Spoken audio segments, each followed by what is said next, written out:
자, 우리가 그 주님이 그러니까 지난 그러니까 주일이 예루살렘에 들어간 날 종료주일, 그리고 월요일 날 성전에 올라가시면서 이제 무화과 저주하시고, 화요일도 이제 성전에 가시고, 또 목요일 날 최후의 만찬 하시고, 금요일 그러니까 목요일 자정부터 금요일 새벽에 이제 겟세마네 동산 기도하시고, 어제 이제 오전에 재판 받으시고, 9시쯤에 문 박히셔서 이제 오후 3시쯤에 운명하시고, 그다음에 이제 무덤에 장사되고. 그럼 토요일 날은 뭐 하셨을까요? 이제 토요일은 뭐 하셨죠? 우리가 생각할 때 이제 오늘 이 토요일은 주님이 이제 무덤에 계신 날입니다. 그냥 하루 종일 무덤에서 계신 날인데, 이날 주님은 무엇을 하셨을까요? 지금 방금 제가 말했잖아요. 무덤에 계셨다고. 근데 이날 주님이 하신 일이 있습니다. 이날 주님이 하신 일에 대해서 유일하게 기록하고 있는 이제 본문이 이제 사실 베드로 전서, 오늘 우리가 읽었던 3장 이제 19절, 18절, 19절 말씀인데, 신약 성경 가운데서는 가장 어려운 그 본문 중에 하나. 근데 우리에게 그렇게 어렵지 않은데 왜 어렵다고 하냐면, 여기에 대해서 이 다양한 해석이 있어요. 그리고 그 해석 중에 이제 오해를 넘어서 이제 좀 잘못된 해석이라고 우리가 생각하는 해석들이 있기 때문에 이 구절을 이제 어렵게 생각을 합니다. 그러니까 18절에 보면, 그리스도께서 단번에 죄를 위하여 죽으사 의인으로서 불의한 자를 대신하셨으니 이는 우리를 하나님 앞으로 인도하려 하심이라.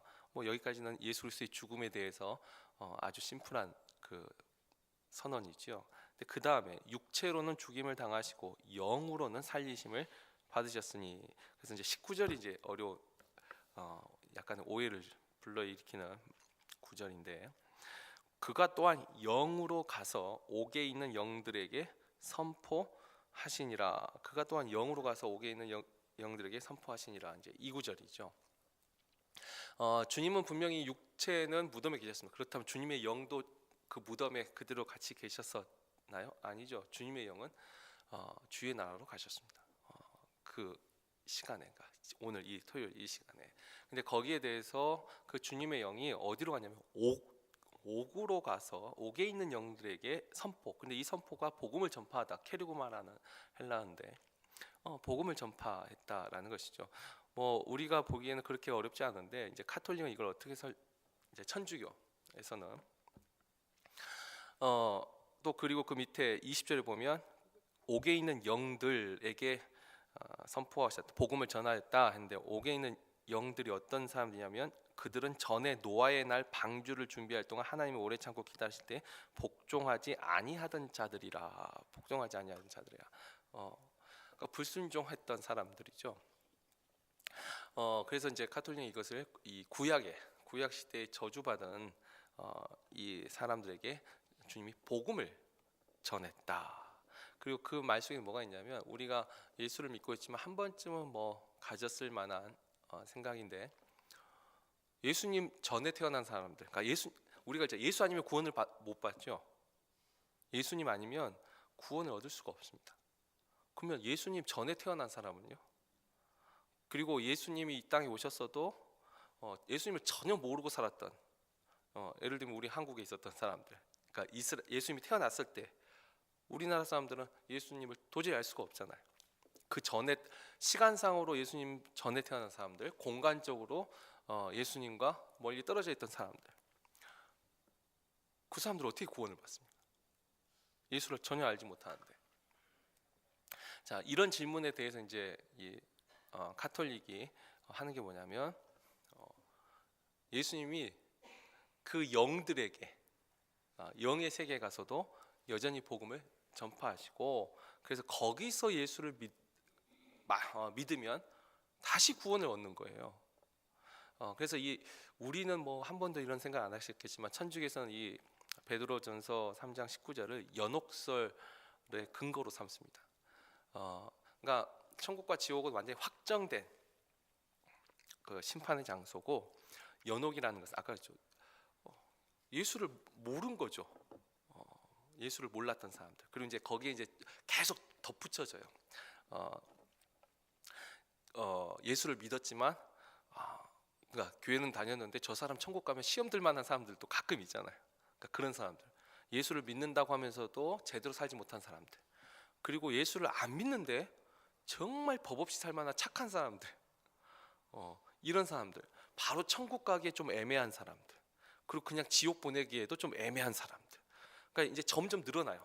그리고 뭐 이제 낙태한 아이들, 그러니까 어릴 때 아직 예수에 대해서 잘 인식하지도 못하고 죽은 아이들. 그러니까 점점 이제 우리가 생각할 때 이제 뭔가 판단하기 어려운 사람들은 다 이제 어디로 가기 시작하냐면 연옥으로 갑니다. 이제 그리고 그 연옥에서 다시 그리스도의 복음을 다시 듣는 거죠. 그리고 거기서 다시 새롭게 돼서 이제 천국으로 가고, 거기서도 복음을 듣고도 믿지 않으면 이제 지옥으로 가는 거예요. 근데 이것이 그냥 단순한 이런 해석으로 끝난 게 아니라 이 해석을 가지고 이제 나중에 이게 이제 면죄부 판매로 이제 넘어갑니다. 이게 성경에 대해서 잘못된 해석이 되게 되면 이제 그 다음 꼬리를 물면서 이제 안 좋은 것으로 이제 가게 되는데, 아무튼 이 카톨릭은 이렇게 해석을 하고, 또 어떤 분들은 근데 카톨릭은 분명히 노아의 방주 그때 사람들에게 전파했다 했잖아요. 근데 왜 갑자기 구약 시대, 아까 이제 그럼 노아 시대부터 성경에는 그 예수님 태어나시기 전까지 그 기간에 대한 사람들의 이야기는 없는데 카톨릭은 너무 광범위하다. 그래서 어떤 사람은 말대로 노아 시대 불순종한 사람들한테 하나님이 이제 복음이 아니라 심판, 그러니까 복음의 또 다른 한 면은 심판이죠. 그러니까 너희들 억울해할 거 없어. 내가 지금 와서 이렇게 보이지만 너는 그래도 믿지 않잖아 하면서 이제 심판을 선언하는 거. 또 어떤 분들은 이제 타락한 천사들이 있는 곳에 가서 심판을 선언하셨다. 또 어떤 분은 이제 낙원에서 영원 상태로 대기하고 있는 구약 성도들에게 이제 구원의 완성을 전파하셨다. 그러니까 왜 이렇게 이 해석들이 좀 이렇게 다양하고, 특히 카톨릭처럼 이제 연옥에 대한 해석으로 되고 면죄부를 또 판매하는 근거가 되고, 이제 그렇게 게 된 이유가 이제 이 구절 자체에서 쓴 이 용어들, 말들이 좀 이게 분명하지 않게 쓰여졌기 때문인데요. 우리가 이제 보면 일단 19절에 새벽에 너무 공부하는 것처럼 하면 좀 그렇긴 한데 간단하게 그냥 지금까지 믿고 사셨던 것처럼 그냥 하셔도 되고, 혹시라도 궁금하실 때가 있으시면 이 옥에 있다라는, 옥이라는 말이 헬라어로 이제 휠라케라는 말인데, 우리가 평상시 쓰는 지옥, 그러니까 성경에서는 음부, 이 단어하고는 좀 다른 단어예요. 우리가 이제 한 번씩 들어보셨을 텐데 하데스라는 말이 음부라는 말로 성경에 이제 해석이 됐고, 그 다음에 게헨나라는 말이 우리가 이제 쓰는 지옥이라는 단어로 이제 번역이 되고, 이제 그 다음 또 지옥에 대한 또 다른 표현이 그 우리나라 말로는 무저갱이 뭐냐면 바닥이 없는 구덩이, 끝이 없는. 그래서 이 무저갱이라는데, 이 무저갱은 이제 그 사탄과 그에 따른 영적 존재들이 이제 갇혀져 있는 곳, 의미가 있어요. 그래서 무저갱은 바닥이 없는, 그래서 아비소스라는 단어를 쓰고, 하데스는 그러니까 눈에 보이지 않는 영혼들의 거처라는 통상적인 말로 이제 하데스를 쓰고, 지옥은 이제 거기가 흰놈의 골짜기, 히브리어에서 나온 말이에요. 게흰놈이라는 말에서 나온 건데, 여기에 이제 사람을 불태워 죽였던, 그러니까 불과 죽음과 공포가 있는 거. 그래서 이 흰놈의 골짜기라는 말을 지옥이라는 말로 유대인들은 이제 게헨나라는 말로 바꿔서 이제 그걸 썼어요. 근데 이렇게 일반적으로 쓰는 단어들이 있는데, 힐라케라는 이 단어는 여기 한 번 나오는 거예요. 그러니까 이건 연옥에 대한 이야기다. 그러니까 일반적으로 우리가 알고 있는 천국과 지옥에 대한 이야기가 아니라 연옥이라고 이제 카톨릭은 해석을 했는데, 사실 이제 힐라키라는 단어가 성경 자체에서는 뭐 한 번밖에 안 쓰였지만 일반적인 이 언어를 썼던 그 당시 문화를 보면 이건 이제 감옥을 의미합니다. 이 힐라키라는 단어 자체도. 그리고 또 우리가 20절에도 바로 이어졌지만 불순종한 사람들이 있던 곳이에요. 그러니까 뭐 낙원에 가서 복음을 전파했다 이건 아닌 것 같고 천사들이 있는 것도 아니고 분명히 이 단어 자체로 보면 그리고 20절하고 연결해 보면 지옥에 가서 불순종한 사람 그 영들이 있는 곳에 가서 이 주님이 복음을 선포하셨다라고 이제 우리가 알 수가 있습니다. 근데 이제 중요한 건 복음을 선포하셨다라면 그 지옥에서도 그걸 듣고 믿은 영혼들이 이제 그때 영혼의 세계니까 영혼들이 있느냐 이제 여기서 이제 가톨릭은 있다라고 하면서 이제 연옥과 면죄부를 이제 판기 시작한 거고 그러나 우리가 이제 그 밑에 이제 20절 하반절하고 21절 왜냐하면 이 베드로가 지금 말하고 있는 이 말이 끊어지지 않고 있거든요. 분명히 주님께서 그 지옥으로 가셔서 그리스도가 부활하신 것을 그것이 이제 복음인데 그걸 선포하셨어요. 자, 근데 선포하셨는데 그 다음에 이어지는 내용이 뭐냐면 세례에 대한 이야기를 합니다. 세례에 대한 이야기를 하면서 이 방주에서 물로 말미암아 구원을 얻은 자가 몇 명뿐이니 겨우 8명이라. 이 노아의 방주, 노아의 홍수 사건에서도 구원을 얻은 사람이 겨우 8명 그때 살았다. 그러면서 물은 예수 그리스도께서 부활하심으로 말미암아 이제 너희를 구원하는 표니.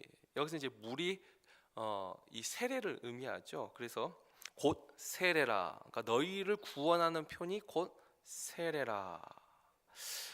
이 카톨릭은 그 19절 말씀하고 21절 말씀을 따로따로 이게 해석이 돼요. 그러니까 지옥에 가셔서 복음을 전파하셨어요. 그리고 나서 21절은 뭐냐면 세례가 곧 구원의 표다. 요 말만 이제 딱 해서 카톨릭에서는 세례를 받지 않으면 구원을 못 받는다라고 가르쳤습니다. 그래서 오죽했으면 이제 태중 세례라고 이 뱃속에서 이제 죽게 된 이제 할 때 주사기로도 세례를 줬어요. 그러니까 물로 세례를 받아야지만 구원을 받는 거니까. 그리고 이거 반대로 또 말하면 뭐냐면 어떤 것을 죄를 저질러도 세례를 받으면 구원을 받은 거예요. 이렇게 세례를 굉장히 중요하게 여깁니다. 그런데 이것 자체가 서로 사실 천주교 가르침에도 모순이 되는데 복음을 전파해서 믿으면 구원을 받았다 라고 하면서 또 뒤에는 세례를 받아야지. 그러면 주님이 지옥에 가서도 열심히 세례를 주셨어야 돼요. 물로 세례를. 이게 이제 서로 동떨어진 해석인데 이게 아니에요. 같은 해석으로 가보면 잘 보세요. 세례는 구원의 표인데 이 구원의 표가 잘 보면 이는 육체의 더러운 것을 제하여 버림이 아니요. 그러니까 우리가 세례를 받았다 해서 모든 우리 안에 있는 죄가 다 사라지는가요? 여러분 세례 받고 나면 다시는 죄를 안 짓나요? 아니요, 그게 아닙니다. 세례는 베드로도 지금 분명히 말하지만 하나님을 향한 선한 양심의 강구니라. 하나님을 향한 선한 양심의 강구가 세례고 그 세례가 곧 구원받은 표고. 그러니까 하나님을 향한 선한 양심의 강구. 이제 우리식으로 하면 이게 이제 믿음이죠. 참된 그 믿음이 구원받은 표고.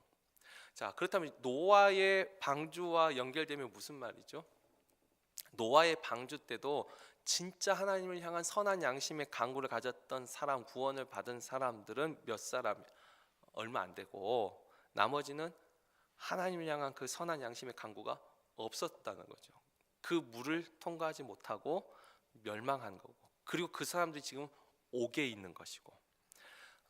다시 말해서 그때도 이미 하나님을 향한 선한 양심이 없었다. 그래서 심판을 받은 것이고, 지금 그리스도께서 그 옥에 가서 선포하실 때 그것을 뭐 회개하고 믿으면 다시 천국으로 가는 게 아니고, 그 선한 양심으로 믿음이 없었다, 하나님 향한 선한 믿음이 없었던 그들이 멸망한 그들에게 이 구원의 그리스도께서 그 부활하시고 하나님의 구원의 완성을 그냥 그것을 선포하신 거죠. 그러니까 심판의 결과에 영향을 주지 않는 선포예요. 심판의 결과가 영향을 주고 바뀌면 이제 그 다음부터는 카톨릭의 말이 이제 맞습니다. 뭐 지옥에 있어도 회개하면 천국 가는 거고, 뭐 연옥에 있어 이제 지옥에서까지는 말 안 하지만 연옥에서라도 회개하면 천국 가는 거고. 근데 심판의 결과에 영향을 미치지 않는 선언인 거죠. 그러니까 우리들도 하나님의 심판을 받을 때 우리 몇 번 받죠? 횟수로는 2번을 받습니다. 우리가 죽어서 당장 심판대로 갑니다. 죽으면 거기서 하나님의 심판을 받고 결정이 되고, 그다음에 이제 2번째 심판, 이제 최후의 심판 때 주님이 다시 오실 때, 그때는 이제 영과 육이 함께. 근데 그 결과에 영향을 미치지 않기 때문에 단 한 번의 심판이고, 결과가 바뀌면 이제 2번인데, 횟수로는 우리가 죽어서 육은 땅에 묻히고 우리의 영은 하나님의 심판에 가서 거기서 이제 심판을 받고, 근데 그 결과가 바뀌지 않아요. 그리고 이 구절은 아까 처음에 제가 말씀드렸던 것처럼 예수님과 시간적으로도 시대적으로도 공간적으로 맞지 않아서 몰랐던 그 사람들은 어떻게 구원을 받았느냐 할 때, 우리가 이제 한때는 무조건 예수 구원 하니까 우리 기독교 역사에서도 예수님이 그 지옥에 가서도 다시 복음을 전파하시고 이렇게 이제 설명을 했었는데, 지금 베드로도 그렇지만 하나님을 향한 선한 양심의 강구라는 표현이 있고, 사도 바울도 로마서 2장 15절 보면 율법이 없는 이방인들은 그 마음의 양심이 그 자신의 율법의 증거가 되어 자신을 증언한다. 하나님의 주권에 있습니다. 하나님이 그 예수님 이전의 사람들, 또 예수님과 같은 시대에 있어도 다른 공간에 있던 사람들은 하나님이 또 하나님의 기준으로 심판을 하셨다라는 것이 이제 우리의 믿음이죠. 거기에 대해서 이제 사도 바울과 베드로는 하나님이 그 마음에 심겨준, 또 이 세상을 통해서 알게 된 하나님의 신성에 대한 그 양심이 증거가 된다. 이게 이제 뭐 신학적으로 이 구절들은 해석이고, 그럼 오늘 우리가 이 고난 주간의 마지막 날 이 새벽에부터 이렇게 머리 아프게 뭐 이게 공부하는 건 아니고, 한 가지만 기억하시면 좋을 것 같아요. 우리에게 우리의 눈으로 주님의 부활은 내일 일어납니다. 주일 아침에 우리의 눈에 보이는 주님의 부활은 일어납니다. 그러나 사실 주님의 부활은 오늘 일어난 거죠. 아니, 더 정확하게 말하자면 십자가에서 운명하시고, 그러니까 이 땅에서 그 육신이 죽으시고, 그러나 그 영혼도 죽으신 게 아니죠. 그 영혼은 다시 하나님 나라에서 다시 사신 것이죠. 이 베드로가 말했던 것 18절에 보면 육체로는 죽임을 당하시고 영으로는 살리심을 받으셨다. 주님의 그 영은 그 죽는 그 순간에 주의 나라로 임하신 거죠. 영은 다시 일어납니다. 그러니까 주님의 그리스도의 영이 이미 부활을 하셔가지고 미리 있는 우리가 이제 사후 세계를 할 수 있는 그 세계에서도 이미 주님은 그 부활을 선포하신 것이죠. 구원의 완성, 하나님이 계획하신 그 구원의 완성을 선포하신 것입니다. 그리고 나서 이제 주일날 이 땅에서 우리에게, 이 세상에 또 선포하시고 눈에 보이게 하는 거죠. 그래서 우리가 성도들의 장례식도 마찬가지죠. 세상에서는 이 장례식이 자체가 우리 눈으로는 죽어있는 육체만 보이니까 슬프지만, 사실 진정한 성도들의 장례는 뭐죠? 죽는 그 순간에 이미 하나님 나라에서 그 영은 깨어나는 거죠. 이 땅에서 잠들고 하나님 나라에서 깨어나는 거, 이것이 이제 주님의 이 마지막 이 고난 주간에서도 우리에게 이 베드로가 알려주고 있는 것이죠. 뭐 심판의 결과를 바꿔서 연옥이 있고, 그래서 우리가 뭐 그들을 위해서 면죄부를 사고 이런 이 교훈이 아니고, 주님께서는 고난을 받으셨고 죽으셨고, 그리고 그의 영이 먼저 부활하셔서 하나님 나라에서 먼저 깨어나셔서 그곳에서 하나님의 구원의 완성과 구원의 섭리의 완성과 부활을 선포하시고, 그리고 다시 이 땅에서 그의 육체와 함께. 그래서 이제 이 부활이 첫 열매죠. 사실 부활에 대한 기록이 이제 우리가 뭐 다음 주부터 금요일 날 금요 예배 때 이제 부활에 대해서 말씀을 볼 텐데, 그리스도의 부활이 첫 사건이 아닙니다. 부활 사건 자체는 성경에도 더 먼저 있었죠. 엘리야 시대 또 엘리사 시대에도 있었고. 그런데 왜 첫 열매라고 하셨을까요? 그게 온전한 부활인 거죠. 영과 육이 함께하는 부활. 영이 새로 그 부활하시고, 그다음에 육이 함께 부활하는. 그래서 이제 부활에 우리가 첫 열매로 예수 그리스도, 그리고 우리가 훗날 첫 열매가 있으니까 그 다음 열매들은 이제 우리들인 거죠. 우리가 그와 같은 부활을 소망하고 사랑하는 것이죠.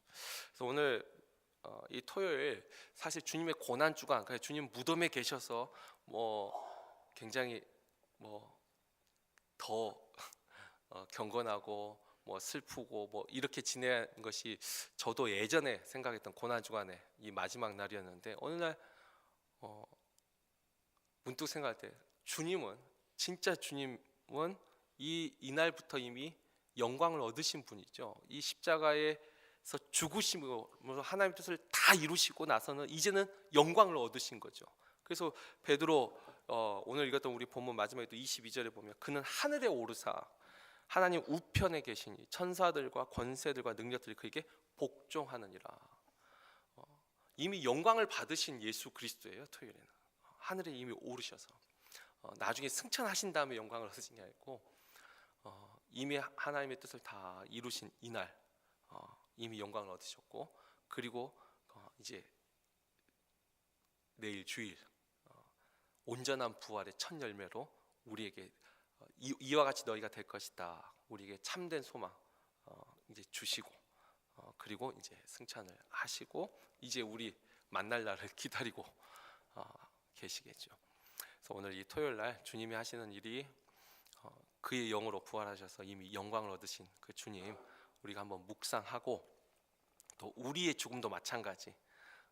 우리도 이 세상을 떠날 때 우리의 영은 부활합니다. 우리의 영은, 그러니까 부활이란 영이 완전히 죽었다가, 그러니까 완전히 끊어졌다 소멸됐다가 다시 이게 아니고, 이 세상에서의 우리 영이 잠들고 하나님 나라에서 우리 영이 깨어나는, 이것은 이제 다시 부활, 다시 말 그대로 다시 다시 새로운 삶을 사는 거니까, 우리가 그와 같은 부활을 우리가 소망하고 살아간다는 거. 그리고 주님 오신 날에는 영과 육의 온전한 부활, 우리가 그것을 우리의 소망으로 안고 살아간다는 것을, 이 고난주간 마지막에는 그 부활에 대한 소망, 그것으로 주님의 고난으로 대한 묵상보다 주님의 영광 얻으시는 주님과 부활하신 주님에 대한 묵상으로 오늘 하루를 보내시고, 내일 또 우리가 감사와 기쁜 마음으로 부활주일을 맞이할 수 있기를 주의 이름으로 축원합니다.